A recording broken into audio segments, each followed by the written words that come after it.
नमस्कार, टीवी 100 का बेहद खास कार्यक्रम मैं मुस्कान अबीर के साथ आप देख रहे हैं। बहुत बहुत स्वागत करती हूँ। शुरुआत करती हूँ संबल के सीईओ अनुज चौधरी एक बार फिर चर्चा में है। उन्होंने मुहर्रम और कांवड़ यात्रा को लेकर एक नया फरमान जारी कर दिया, जिसका वीडियो सोशल मीडिया पर तेजी से वायरल हो रहा है। इस वीडियो में उन्होंने स्पष्ट निर्देश दिया है कि इस बार ना तो कोई नया व्यक्ति ताजिया निकालेगा और ना ही परंपरा से अलग कोई काम किया जाएगा। ये फरमान हिंदू और मुस्लिम दोनों समुदायों को संबोधित करता है, जिससे इसे लेकर बहस तेज हो गई है। सीईओ अनुज चौधरी ने कहा कि ताजिया की ऊंचाई 10 फीट से अधिक नहीं होनी चाहिए। मुहर्रम और सावन के मौके पर निकलने वाले जुलूसों को लेकर चंदौसी कोतवाली में शांति समिति की बैठक हुई, जिसमें ये गाइडलाइंस तय की गई। उन्होंने ये भी कहा है कि मुहर्रम के लिए ना तो पेड़ काटे जाएंगे, ना ही बिजली के तार हटाए जाएंगे, और इसी के साथ कांवड़ यात्रा में डीजे की आवाज भी निर्धारित सीमा के अंदर ही होनी चाहिए, वरना कानूनी कार्रवाई की जाएगी। इस बार मुहर्रम में कोई नया व्यक्ति ताजिया नहीं निकाल सकेगा। सीईओ ने फरमान में साफ किया है कि केवल वे लोग जिन्हें पूर्व में ताजिया निकालने की अनुमति थी वही इसे निकाल सकेंगे। अगर पूर्व निर्धारित व्यक्ति अनुपस्थित रहता है तो उसकी जगह कोई और नहीं ले सकेगा। इस निर्णय से स्थानीय समुदाय में चर्चा और चिंता दोनों देखी जा रही है। विवाद के बाद सीईओ अनुज चौधरी ने अपने वायरल वीडियो पर सफाई दी। उन्होंने कहा है कि उनका उद्देश्य ना तो प्रचार करना, ना ही किसी सामाजिक या राजनीतिक मुद्दों को हवा देना है। उनका मकसद सिर्फ प्रशासनिक सख्ती और कानून व्यवस्था का पालन सुनिश्चित करना है। उन्होंने कहा है कि वीडियो मुहर्रम जैसे संवेदनशील अवसर पर शांति और सुरक्षा बनाए रखने के लिए गाइडलाइन देने के इरादे से जारी किया गया था।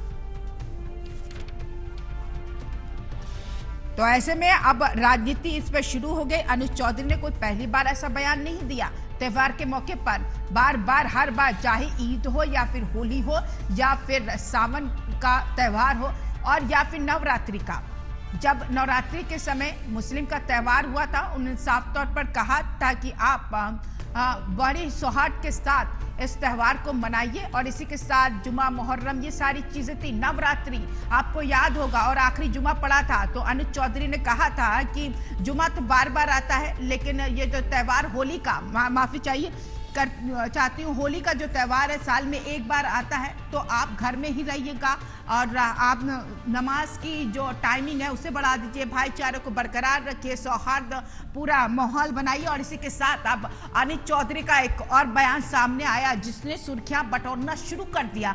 अनुज चौधरी हमेशा अपने बयान को लेकर, नियम को लेकर, कानून व्यवस्था को लेकर चर्चा में रहते हैं। एक बार फिर संबल के सीईओ अनुज चौधरी ने बयान देकर राजनीतिक हलकों में यहाँ पर भूचाल मचा दी है, लेकिन उन्होंने ये सफाई भी दी है कि ये कोई दोहरा मापदंड नहीं है, ना ही कोई दोहरी इस तरीके की कार्रवाई है। ये जो आदेश जारी किया गया दोनों समुदाय के लोगों के लिए, चाहे सावन के लिए जो कांवड़ निकालते हैं उनके लिए, और इसी के साथ मुहर्रम का खास महीना जो पवित्र महीना माना जाता है, और सावन का खास जो महीना त्योहार जो पवित्र माना जाता है हिंदुओं के लिए, मुहर्रम मुसलमानों के लिए। ये जो टकराव हो रहा है, इसके बीच प्रशासन की बड़ी जिम्मेदारी हो जाती है कि माहौल को कैसे बनाया जाए। और उसी के तर्ज पर जब अनुज चौधरी ने इस तरीके के बयान दिए, कहीं ना कहीं इसको लेकर आलोचनाएं भी की है और सामाजिक हलकों में इसको लेकर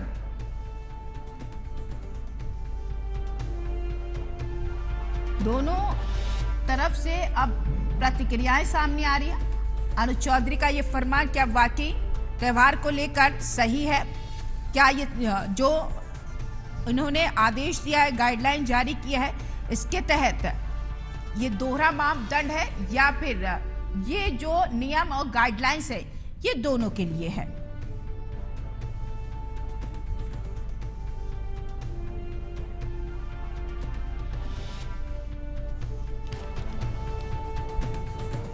आइए चर्चा कर लेते हैं। खास पैनल मौजूद है और भी मेहमान जुड़ेंगे। जो जुड़े हुए हैं उनका तारुफ कराती हूँ, फिर चर्चा की शुरुआत करती हूँ। मेरे साथ है महंत राजू चंदेल, हिंदू धर्म गुरु, आपका बहुत बहुत स्वागत टीवी 100 में।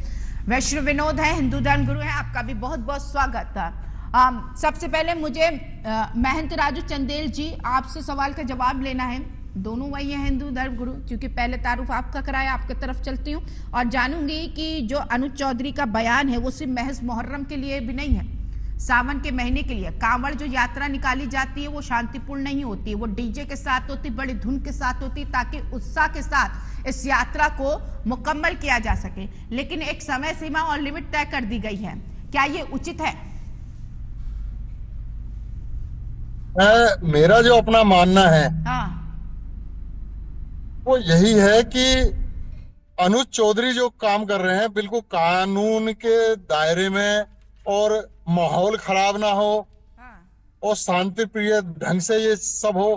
क्योंकि ये अकेले मुस्लिम हमारे भाइयों के लिए नहीं है, ये हिंदुओं के लिए भी है। जो गाइडलाइन है कि देखिए, जो आज केबल की तारें हैं, वाईफाई की तारें हैं, वो गलियों से मोहल्लों से गुजरती है। ये लोग क्या करते हैं, ऊंची ऊंची, चाहे वो कावड़ है या मुहर्रम है, उसको कि मैं कहता हूँ कि काफी नुकसान होता है आर्थिक रूप से, सरकार हो या गैर सरकारी संस्थान हो उनको भी। और दूसरा, जो डीजे बजते हैं, इस डीजे से जो आज के इस माहौल में मैं कहता हूँ हार्ट पेशेंट जो मरीज है उसके लिए बड़ी प्रॉब्लम है। अगर उसके समक्ष ये चीजें बजती हैं तो मैं कहता हूं कि इसको बहुत उसकी जान का जोखिम बन जाता है। तो हमेशा इस तरह के किसी का भी पर्व हो, इसमें डीजे की एक जो उसकी ध्वनि की जो रेंज है उसको मध्यम रखना चाहिए, और ना तो किसी की आस्था को चोट पहुंचनी चाहिए और ना ही किसी मरीज और कॉलोनी से गुजरने वाले लोगों को इससे दिक्कत होनी चाहिए। ये जो त्योहार है, चाहे अनुज चौधरी ने जो भी यहाँ पे गाइडलाइंस, जो भी एडवाइजरी जारी की है, मैं भी उसका स्वागत करती हूँ। लेकिन आप हिंदू धर्म गुरु है, जब प्रशासन की तरफ से इस तरीके के जो गाइडलाइंस है वो जारी किया गया, मेरी आपको सुनाई नहीं दे रहा क्या राजू चंद्र? आप मेरी बात सुन रहे हैं? हाँ बताइए, बोलिए। ये कह रही हूँ कि आपने इसका स्वागत किया, लेकिन अभी क्यों, पहले क्यों नहीं? पहले जो कांवड़ जाता रहा है और बहुत डीजे के धुन में डांस करते हुए, नाच करते हुए, क्या किसी को इससे कोई नुकसान हुआ है कभी? बिल्कुल नुकसान हुआ है इनसे। मैंने एक व्यक्ति को मैंने देखा, ब्रह्मपुरी जाफराबाद रोड है, इस पे डीजे वो चल रहा था, एक हार्ट पेशेंट की इतनी घबराहट उसे हुई कि एडमिट करना पड़ गया उस व्यक्ति को। मेरे समक्ष मैंने खुद देखा, इसको महसूस किया। तो ऐसे बुजुर्ग लोग जो हैं, जो इतना तेज साउंड को नहीं सुन सकते, कोई अपने घर के कार्य से जा रहा है, कोई सब्जी खरीदने जा रहा है, रोड पे ऐसी व्यवस्था देखता है, उसका दिल घबरा जाता है, और मैं कहता हूँ उसको जान के लेने के देने पड़ जाते हैं। तो इन चीजों पे कंट्रोल होना चाहिए, बहुत जरूरी है। देखिए, आस्था अपनी जगह है, लेकिन किसी के जान के साथ हमें खिलवाड़ नहीं करना चाहिए, और ऐसे मार्गों से होना चाहिए जिससे कि कोई एम्बुलेंस या मरीज कोई इस जुलूसों की फंसने की वजह से उसकी मृत्यु ना हो जाए। तो इन चीजों को भी हमें ध्यान रखना चाहिए, टाइमिंग का भी और कानून का भी। ठीक है, मैं आपके पास आऊंगी विष्णु विनोद जी, और मैं ये जानना चाहूंगी, क्या कांवड़ में जो कांवड़िए लेकर जाते हैं जल, जो डांस करते हैं, डीजे की धुन में जाते रहे हैं और कहीं ना कहीं हुड़दंग भी मचाते रहे, शायद आपको बुरा लगे लेकिन ये सत्यता है, काफी लोग परेशान भी होते रहे, क्या हिंदू धर्म में अलाउ था इस तरीके से कांवड़ ले जाना? अगर अलाउ है तो प्रशासन की ये कार्रवाई आप कैसे देखते हैं? देखिए, हम लोग सरकार को चुनते हैं अच्छी व्यवस्था के लिए, और मुझे ऐसा लगता है मौजूदा सरकार अच्छी व्यवस्था की तरफ चल रही है और अच्छी व्यवस्था कर रही है। यहाँ हिंदू और मुसलमान की बात नहीं है, यहाँ व्यवस्था की बात है। तो अभी खुद सीओ साहब ने भी इस बात को कहा, अनुज जी ने, कि ये ऐसा नहीं है कि ये मुसलमानों के लिए व्यवस्था की जा रही है, हिंदुओं के लिए भी की जा रही है। तो ये सरकार का एक दायित्व भी बनता है। बहुत अच्छा कदम उठा रहे हैं सरकार, और ऐसे कदम उठाने चाहिए, यही सरकार का काम है। कहीं ना कहीं मानवता दिखाते हुए, सौहार्द दिखाते हुए, और जनता के हित में जो काम होता है वही सरकार को करना चाहिए, वही सरकार कर रही है। बहुत अच्छा काम कर रही है सरकार। ठीक है, लेकिन क्या प्रशासन को धार्मिक जुलूसों और परंपराओं पर नियम या फिर सीमाएं तय करना क्या अधिकार है, अगर इसका उद्देश्य शांति व्यवस्था बनाए रखना हो तो? देखिए, सरकार को हम चुनते हैं सभी व्यवस्थाओं को सुसज्जित करने के लिए, और उनका पूर्ण अधिकार है कि अगर धर्म के नाम पर या किसी और व्यवस्था के नाम पर अगर कोई उपद्रव करता है तो उसके खिलाफ सरकार काम कर सकती है और नियम बना सकती है, कानून व्यवस्था बना सकती है। ये सरकार के दायरे में आता है और इसीलिए हम लोग सरकार को चुनते हैं। ठीक है, सरकार की तो बात में प्रशासन की, क्योंकि अनुज चौधरी सीओ संभल के बार बार अपने बयानों को लेकर सुर्खियों में रहते हैं, नियम कायदे कानून को लेकर। कभी कभार ये भी होता है उनका ऐसा बयान हो जाता है जिसकी खबर शासन को भी नहीं होती है, क्योंकि इससे पहले जब आखिरी जुमा आया था, होली आया था, उस दौरान उन्होंने बोला था कि आप जुमे की नमाज रोक सकते हैं लेकिन होली साल में एक बार आती है, आप भाइयों को यहाँ पर होली मनाने दें, जिसको लेकर उन्होंने बहुत आलोचनाएं भी हुई थी। मैं तो राजू चंदेल जी, मैं आपके पास आऊंगी। जो ये बयान है कैसे देखा जाए, क्या ये बयान वाकई सही है? क्योंकि बरसों से चला आ रहा है कावड़ निकालना, मुहर्रम निकालना, समय सीमा तय करना, क्या वाकई धर्म के हिसाब से सही है जो कदम उठाया गया? अगर सही है तो पहले क्यों नहीं कदम उठाया गया? शासन की तरफ से क्यों नहीं आदेश दिया गया इसको लेकर?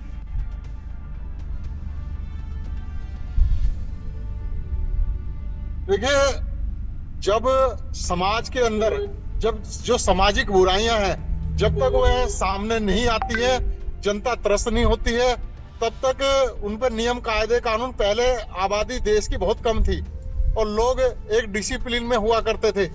लेकिन आज जो मैं देख रहा हूँ, जैसे देश की आबादी बढ़ती जा रही है, उस तरीके से जो आस्था के पुजारी हैं, आस्था में, और मैं कहता हूँ कि डिसिप्लिन जो को लोग मानते हैं, वो लोग अपना कार्य कर रहे हैं अपनी आस्था के साथ। लेकिन इसमें कुछ उपद्रवी टाइप के जो लोग हैं, चाहे उसमें कावड़ में हो या मैं कहता हूं कि ये इनका ताजिया निकलता है, इसमें ये दोनों तरफ है।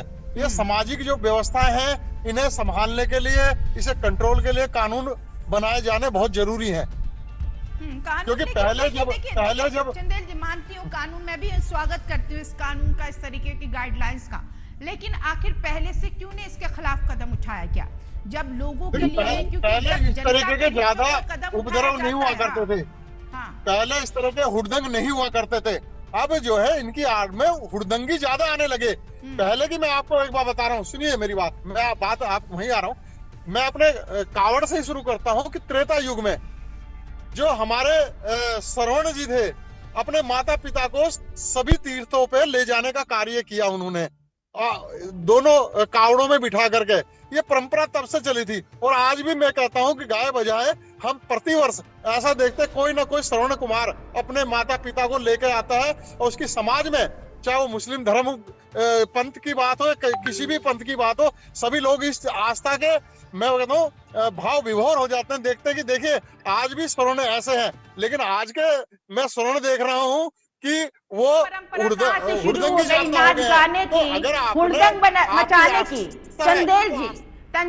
चंदेल जी, क्योंकि आप खुद धर्म गुरु हैं, किसी भी पंथ के, समाज के या धर्म के लोग हैं, सरल से शब्दों में कभी भी आस्था या धर्म ये नहीं कहता कि किसी दूसरे व्यक्ति को ठेस पहुंचे या उसको कठिनाई हो, नुकसान हो या उसको परेशानी का सामना करना पड़े हमारे जुलूस से या हमारे कावड़ यात्रा से। कभी भी ना तो कानून इसकी इजाजत देता है, ना ही कोई धर्म इजाजत देता है। ठीक है, लेकिन इजाजत नहीं दे। मेरा सवाल तो वही है, मुझे लगता है विष्णु विनोद जी आप दीजिए जवाब थोड़ा सरल तरीके से। अगर धर्म इजाजत नहीं देता कि हुड़दंग मचाइए, बहुत ही ज्यादा डीजे का इस्तेमाल, डीजे तो पहले के जो पौराणिक जमानों में अगर बात करें तो क्या डीजे था? नहीं था ना।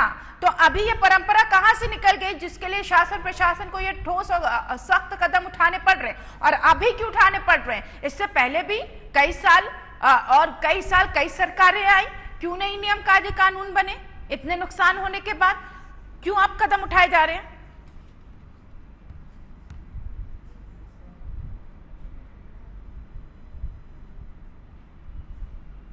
विनोद जी, चलिए राजू चंदेल जी, राजू चंदेल जी, विनोद जी आप सुन पा रहे हैं? विनोद जी, मुझे लगता है दोनों मेहमानों से संपर्क नहीं हो पा रहा है, दोबारा दुरुस्त करवाते हैं, नेटवर्क इश्यू है। और हम जानेंगे कि ये जो कदम अनुज चौधरी की तरफ से उठाए गए गाइडलाइंस एक बैठक के थ्रू बनाया गया, वो वाकई स्वागत योग्य है या फिर ये दोहरा मापदंड है, या फिर ये धर्म को लेकर जो प्रशासन के अनुशासन जो यहाँ पर गाइडलाइंस तैयार की गई है, जो समय सीमा तय की गई है, क्या अधिकार है प्रशासन का धर्म को लेकर कोई भी यहाँ पर अनुशासन या फिर गाइडलाइंस या फिर वो तमाम चीज जो पहले से चली आ रही उस पर रोक लगाना, ये तमाम चीजें हैं जिसके पर बहस छिड़ चुकी है और लोग तरह तरह की प्रतिक्रिया दे रहे हैं। और यही वजह है कि टीवी 100 इस खास कार्यक्रम को इसमें ऐड किया है और इस पर चर्चा होना बहुत ज्यादा जरूरी है। क्या किसी धर्म को इस प्रशासन की बड़ी कार्रवाई से, गाइडलाइंस से वाकई ठेस पहुंच सकता है? अगर पहुंच सकता है तो प्रशासन की तरफ से ऐसे गाइडलाइंस और कार्रवाई क्यों? जब जनता के हित में ये फैसला है तो आपको ऐतराज भी नहीं होना चाहिए। और वाकई देखिए, डीजे हो गया, बहुत ही ज्यादा ध्वनि प्रदूषण बढ़ाता है, लोगों को डिस्टर्ब करता है और ताजिया की भीड़ भाड़ जो होती है जिससे बहुत सारे काम बाधित हो जाते हैं। ये तमाम चीजें हैं, अगर ध्यान केंद्रित किया जाए तो वाकई जो प्रशासन की मंशा और जो गाइडलाइंस है वो सही है और यही समय सीमा और सारी जो डिसिप्लिन्स है होनी चाहिए थी और ये पहले से होनी चाहिए थी। धर्म से जुड़ी चीज क्योंकि भावनाओं से भी जुड़ जाती है, लोगों को कभी कदार समझ में नहीं आता है कि हमारा धर्म क्या कह रहा है और हम क्या कर रहे हैं। ये डिफरेंसेस लोगों के अंदर होनी चाहिए। अब ऐसी जब प्रशासन की तरफ से गाइडलाइंस होगी तो लोग पढ़ेंगे कि हमारा धर्म क्या वाकई इजाजत देता है किसी जुलूस, किसी भीड़ भाड़ को सड़कों पर उतारना, घंटों भर लोगों को बाधित करना, उनके कार्य को बाधित करना और डीजे की धुन पे नाच गाने करते हुए सड़कों को और ट्रैफिक को अवरुद्ध करना, ये तमाम पहलू हैं जिस पर ध्यान केंद्रित करते हुए अनुज चौधरी ने भी ये संभावित ये फैसला लिया होगा। और उन्होंने साफ तौर पर देखे आकर कैमरे के सामने दूसरी वीडियो वायरल की क्योंकि लोगों को समझ में आ रहा था कि सिर्फ और सिर्फ ये एक धर्म के लिए गाइडलाइंस है। विष्णु विनोद जी, आप सुन पा रहे हैं जी? विष्णु विनोद जी, अगर ये वाकई गलत है जो प्रशासन की तरफ से गाइडलाइंस, आप उसका स्वागत करते हैं तो पहले से इस पर नियम कायदे कानून और समय सीमा और तमाम वो चीजें जो धर्म से जुड़ी नहीं है, ये कहां से पैदा हो गई और लोगों के अंदर ऐसी धारणा कैसे आ गई? देखिए, नियम कायदे कानून पहले से क्यों नहीं बनाए गए? देखिए, समय समय पर जैसी जैसी जरूरतें होती हैं सरकारें फैसला लेती हैं। इस समय इस चीज की जरूरत आन पड़ी है तो सरकार फैसला ले रही है। तो इसमें ये सवाल कि पहले से क्यों नहीं लिया, तो ये तो आगे बहुत बड़े बड़े अमेंडमेंट होते हैं, संविधान में अमेंडमेंट हुए हैं, आगे भी अमेंडमेंट होंगे। अगर इसमें पहले प्रशासन को एतराज नहीं था, पहले किसी धर्म को, इनफैक्ट विष्णु विनोद जी सुनिए, इनफैक्ट मैं बताऊं विष्णु विनोद जी, अगर अनुज चौधरी जी की तरफ से ये गाइडलाइंस नहीं आती तो मैं भी आपको भी ऐतराज नहीं होता। जी, मुझे कोई ऐतराज नहीं है और मुझे लगता है कि देश की किसी भी जनता को इस चीज का कोई ऐतराज नहीं है और सारी से जनता जुड़ा नहीं है। ये डीजे, हुड़दंग, डांस, ये क्या इजाजत देता है हिंदू धर्म कि आप कावड़ इस तरीके से लेकर जाओ? नहीं, ये कोई इजाजत नहीं देता। ये धारणा कहां से आ गई लोगों में? देखिए, इसी के लिए तो अभी सीओ साहब बोल रहे हैं ना कि इस पे वो कंट्रोल करने की कोशिश कर रहे हैं, तो बहुत अच्छी बात है। इसमें तो बहुत अच्छा कदम उठा रहे हैं। हुड़दंग मचाना कोई ठीक थोड़ी ना, ये तो बहुत गलत बात। नॉइस पोल्यूशन खत्म होना चाहिए। मैं तो कह रहा हूँ देश से स्पीकर्स को, लाउड स्पीकर्स को हटा देना चाहिए। ये तो बहुत गलत है पूरे और कई देशों में इस चीज को एक्सेप्ट कर रखा है, हमारे देश में क्यों नहीं? तो समाज के लोगों को ऐतराज क्यों है? राजू चंदेल जी, कुछ समाज के लोग इस पर राजनीति भी शुरू हो गई, ऐतराज किस बात का? आप इसे थोड़ा समझा सकते हैं? जहाँ समाज की व्यवस्था बिगड़ती है, लोगों को कष्ट होता है, किसी भी समाज का, किसी भी पंथ के समाज के लोगों को कष्ट होता है, मानवताओं को कष्ट होता है। उन चीजों पर प्रतिबंध लगना बहुत जरूरी है और ऐसे कानून समय पर लोगों के समाज के हित के लिए बदले जाते हैं और बनाए जाते हैं। तो इन चीजों का स्वागत है। कट रही है आपकी आवाज। चंदेल जी सुन पा रहे हैं? मुझे लगता है चंदेल जी से फिर नेटवर्क कनेक्शन टूट गया है। हाँ, मैं सुन रहा हूँ। विष्णु विनोद जी, जी जी जी विष्णु विनोद जी, ये नियम हाँ, कावड़ वालों तो के कुल लिए, मिला के ये है कावड़ कि, वालों के लिए नहीं है। ये जो नियम है, मुहर्रम चूंकि आ रहा है, हिंदू धर्म गुरु होने के नाते आप क्या कुछ बड़ा संदेश तब दोनों धर्म के लोगों से देंगे? क्योंकि जुलूस इधर भी है, कावड़ियों का जुलूस इधर भी है मुहर्रम का, तो एक जिम्मेदारी हो जाती है हिंदू धर्म गुरुओं की, आप सौहार्द बनाए रखने के लिए एक प्रभावी मैसेज उन तमाम लोगों को दे जो इससे लेकर मुतासिर है, जो वो अनिवार्य समझते हैं कि हमें कावड़ में हिस्सा लेना है, जो अनिवार्य समझते हैं कि हमें मुहर्रम के जुलूस में हिस्सा लेना है। देखिए, सबसे इम्पोर्टेंट मैसेज पूरे देश को, दुनिया को और समाज को यही है कि धर्म उपद्रव नहीं सिखाता, और अगर कोई उपद्रव कर रहा है तो उसका कोई धर्म नहीं होता। हाँ। बहुत सिंपल सा और छोटा सा मैसेज है, लेकिन बहुत बड़ा। हाँ बिल्कुल। देखिए, अब यहाँ पर ये चीज़ भी हो जाती है राजू चंदेल जी, क्योंकि कावड़ का जो यहाँ पर यात्रा निकलती है, कई कावड़िए होते हैं जो बड़े धुन के साथ, बड़ी बेहोशी के साथ गाड़ी चलाते हैं, और वो पैदल भी चलते हैं, वो एक्सीडेंट का शिकार भी हो जाते हैं। तो ऐसे में उन लोगों के लिए आपकी क्या हिदायत, और वो लोगों के लिए जो मुहर्रम के दौरान बेसुध हो जाते हैं, होश खो बैठते हैं जुलूस के दौरान, और कई घटना के शिकार हो जाते हैं?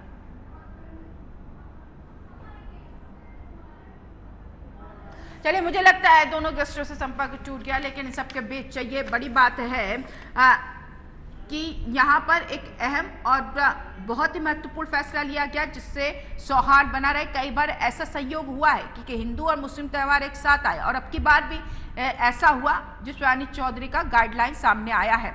तो मेहमान मेरे साथ जुड़े थे महंत राजू चंदेल जी और विष्णु विनोद जी, आपका बहुत बहुत शुक्रिया।